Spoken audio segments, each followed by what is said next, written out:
The police officer almost kept driving that night. Years later, people in the town of Red Hollow, Colorado would still talk about the storm, the freezing rain hammering the highway, and the dog standing alone beside the wrecked guardrail like it had been waiting for someone specific.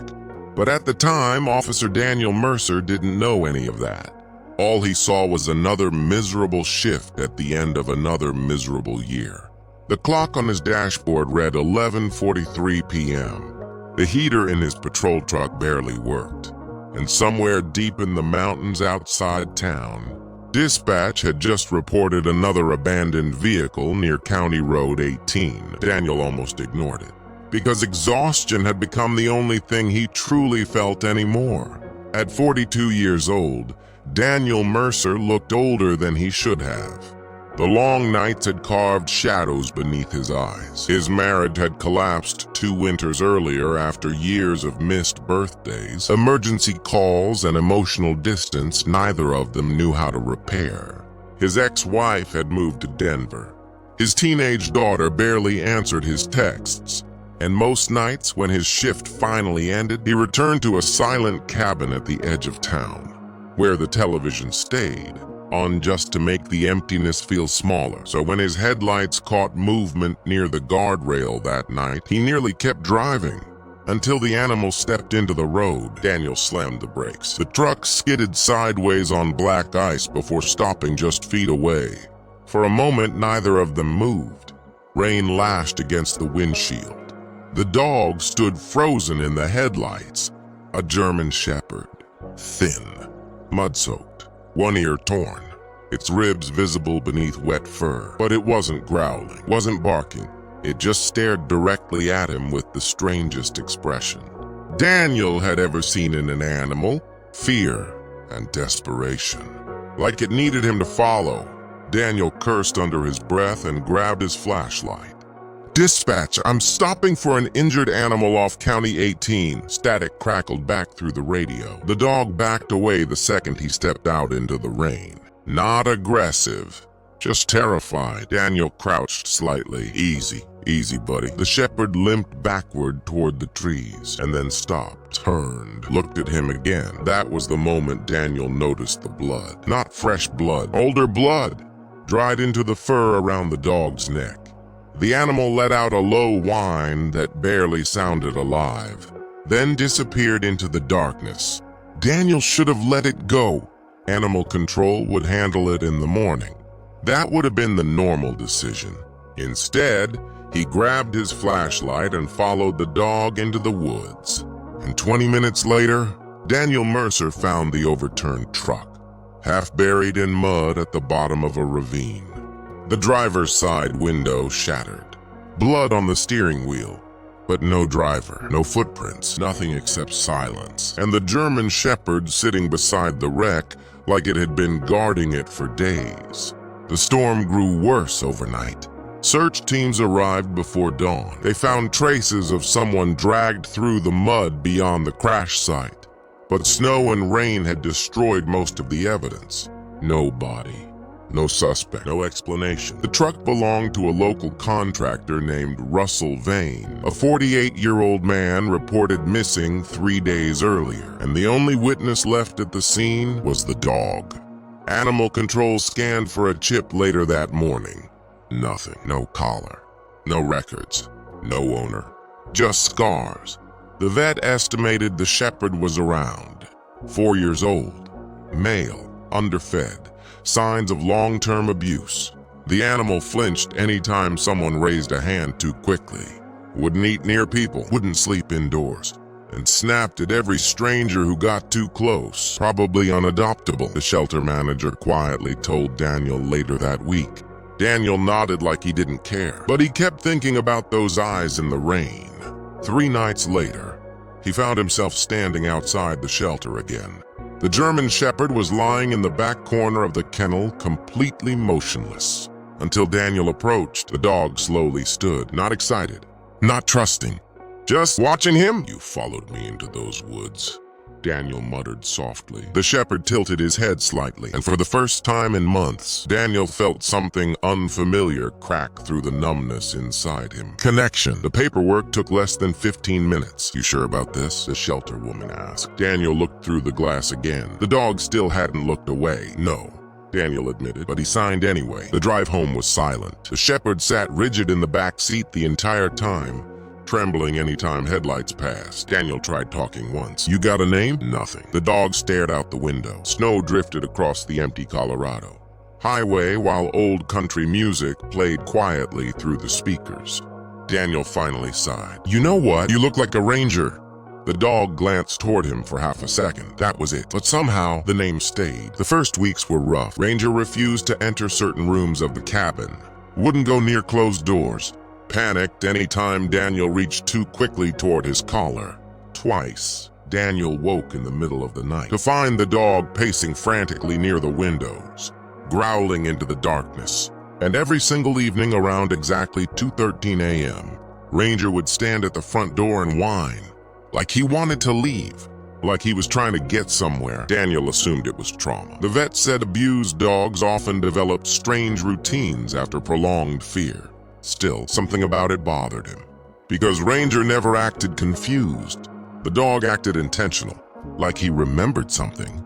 Winter tightened around Red Hollow. The town sat tucked between mountains and pine forests where everyone knew everyone else. Population barely over 3,000.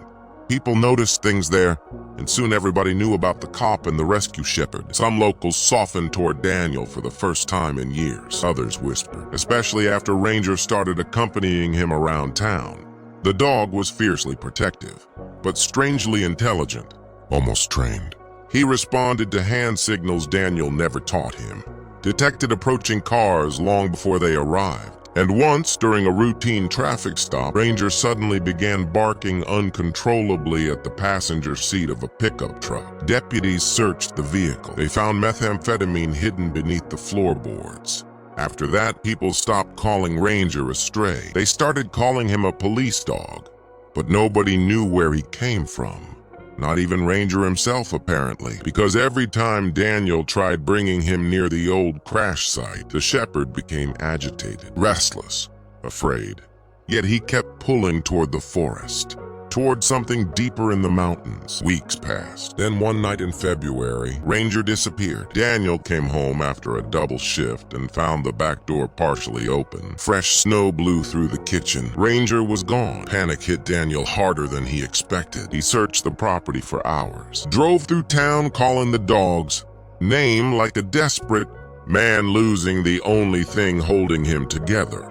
By midnight, he was nearly ready to give up, and dispatch called. A resident near Blackwood Ridge reported a dog barking outside an abandoned mining road. Daniel recognized the description instantly. When he arrived, Ranger was standing beside the tree line covered in snow, and he refused to move. Daniel approached carefully. Ranger, the dog barked sharply, not at him, at the woods, then took off running. Daniel followed. Branches tore against his jacket while snow crunched beneath his boots. The deeper they went, the quieter the world became, until Ranger stopped suddenly beside an old cabin hidden among the pines. The place looked forgotten. Broken windows, collapsed porch, no tracks nearby except Ranger's. Daniel's flashlight swept across the structure, then froze. A light inside, very faint, but real. His hand moved instinctively toward his holster. Sheriff's Department, no response. Ranger growled low beside him. Daniel pushed the door open carefully and immediately smelled something terrible. Rot, blood, fear. A young woman sat tied to a chair near the back wall, barely conscious, bruised, alive. Daniel's heart nearly stopped. Backup arrived 20 minutes later. The victim's name was Emily Cross, 23 years old, missing for almost 6 days. The entire county had been searching for her. Authorities later discovered she'd been abducted during a gas station robbery outside town. The suspect fled before deputies arrived, and somehow, Ranger had found her. Nobody could explain it, not even Daniel. The sheriff called it a miracle. News crews arrived from Denver. Suddenly the story was everywhere. The rescue dog, the missing girl, the lonely police officer who adopted a stray that became a hero. But Daniel noticed something nobody else did. The cabin. Ranger already knew it was there. The dog hadn't searched randomly. He'd gone directly to it, like he remembered the location. And when investigators later dug deeper into the abandoned property, they uncovered something even stranger. The cabin belonged to Russell Vane, the same missing contractor from the overturned truck, the same man connected to the night Daniel first found Ranger, and buried beneath years of unpaid taxes and false records. Detectives uncovered rumors about Russell Vane no one in town wanted to discuss.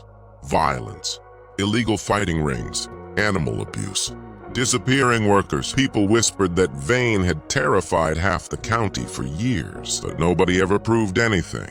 Until now, evidence inside the cabin connected Vane to multiple crimes, stretching back almost a decade. The case exploded across Colorado.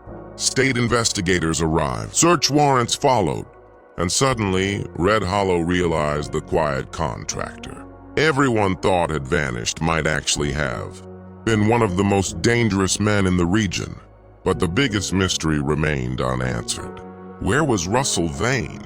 And how did Ranger know any of this? Daniel tried ignoring the questions, because for the first time in years, life felt different. Better. Ranger slowly transformed the cabin. The silence disappeared. Morning walks replaced sleepless nights. Daniel started cooking again instead of eating microwave dinners alone. Even his daughter Lily began visiting more often. At 16, Lily had inherited Daniel's stubbornness and her mother's guarded heart. Their relationship had become strained after the divorce. But Ranger changed something there too. The shepherd adored her instantly. And Lily, who barely smiled around Daniel anymore, laughed the first time Ranger chased snowballs across the yard. "You know," she said quietly one evening, "I think he picked you." Daniel looked over from the porch. "What's that supposed to mean?" Lily scratched behind Ranger's ears. "I think he needed somebody broken too." Daniel didn't answer, because deep down, he knew she was right. Still, strange things continued happening. Ranger became increasingly anxious at night. Sometimes he sat near the radio scanner listening intently whenever dispatch mentioned certain roads outside town. Other times, Daniel caught the dog staring toward the mountains for long stretches without moving, waiting, watching. And then came the phone call that changed everything. March 14th, 2:07 a.m. A deputy found human remains near Blackwood Creek. The body was badly decomposed, but dental records confirmed the identity by morning. Russell Vane, dead for months. Execution-style gunshot wound. Daniel stood silently in the sheriff's office while investigators pieced together timelines across whiteboards. If Vane died months earlier, who kidnapped Emily Cross? Who drove the truck Daniel found in the ravine? And why had Ranger been connected to every single location? The case stopped making sense. Then Ranger disappeared again. This time, Daniel found the back window shattered outward. The dog hadn't simply run away. Something had terrified him or taken him. Daniel searched until sunrise. Nothing. By afternoon, he was barely functioning. Every horrible possibility crawled through his head. Then Lily called. "Dad, I think somebody's outside the house." Daniel's blood turned cold. "What?" "There's this truck parked near the woods. It's been sitting there like 20 minutes. Lock the doors." He drove faster than he ever had in his life. By the time he reached the cabin, the truck was gone. But Ranger had returned, standing protectively in front of the porch, covered in blood. Not his own. Daniel rushed forward. Ranger immediately turned and began barking toward the tree line. That was when Daniel saw the footprints. Fresh boot prints leading into the woods behind the cabin. Deputies searched the area for hours. They found traces of blood and a burned cell phone buried beneath snow. The device belonged to Emily Cross. Someone had been watching Daniel's house, watching Ranger. The investigation shifted fast after that. Detectives uncovered evidence that Russell Vane hadn't acted alone. He'd operated with a small network tied to drug trafficking through mountain routes outside Red Hollow. After Vane's death, somebody else took control, and somehow, Ranger had become a threat to them, because the dog remembered, not memories like humans remembered, but scents, voices, places, fear. Daniel realized Ranger wasn't just traumatized, he was surviving. Every strange behavior suddenly made sense. The whining at 2:13 a.m., the panic near closed rooms, the routes through the forest. The dog had escaped something horrific, and he'd been trying to lead Daniel toward the truth from the beginning. The realization haunted Daniel for days. Because Ranger hadn't only saved Emily, he'd probably saved others too, maybe for years, and nobody listened. Spring arrived slowly across Colorado. Snow melted from the mountains while investigators closed in on Vane's remaining associates. But danger tightened around Daniel's life in ways he couldn't fully explain. Cars lingered too long outside his property. Anonymous calls came through late at night. Once somebody spray-painted a single word across his mailbox. Stop. Sheriff Wallace urged him to relocate temporarily. Daniel refused, mostly because of Ranger.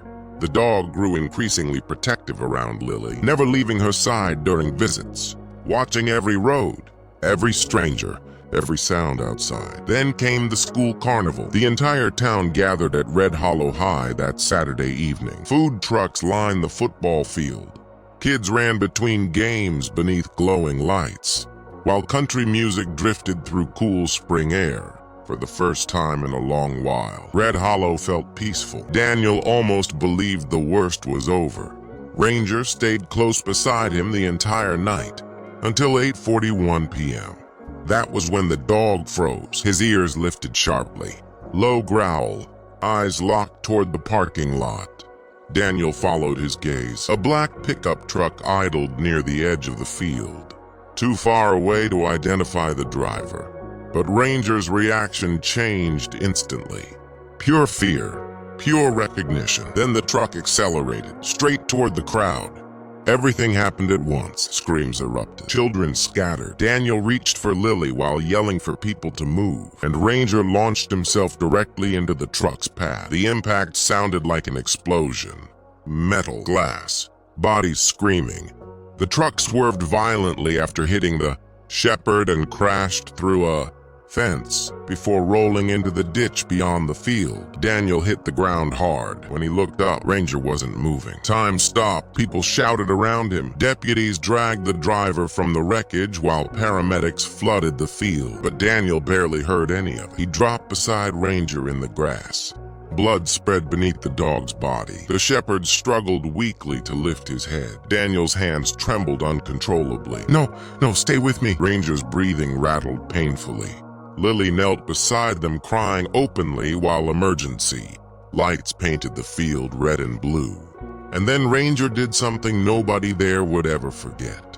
Despite broken ribs and massive injuries, the dog dragged himself slightly closer to Lily, rested his head against her hand, and wagged his tail once, just once, like he needed her to know she was safe. Grown men cried that night. Paramedics rushed Ranger to an emergency veterinary hospital nearly 70 miles away. Daniel rode beside him the entire drive, talking constantly, begging, promising things he didn't even realize he still believed in. You hear me, buddy? You don't get to leave yet. Surgery lasted almost 5 hours. Collapsed lung, internal bleeding, multiple fractures.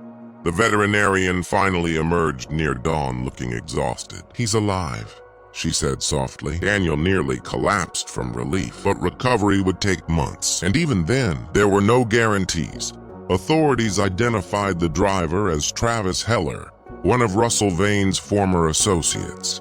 Under interrogation, Heller confessed the organization believed Ranger could lead police to hidden evidence sites throughout the mountains.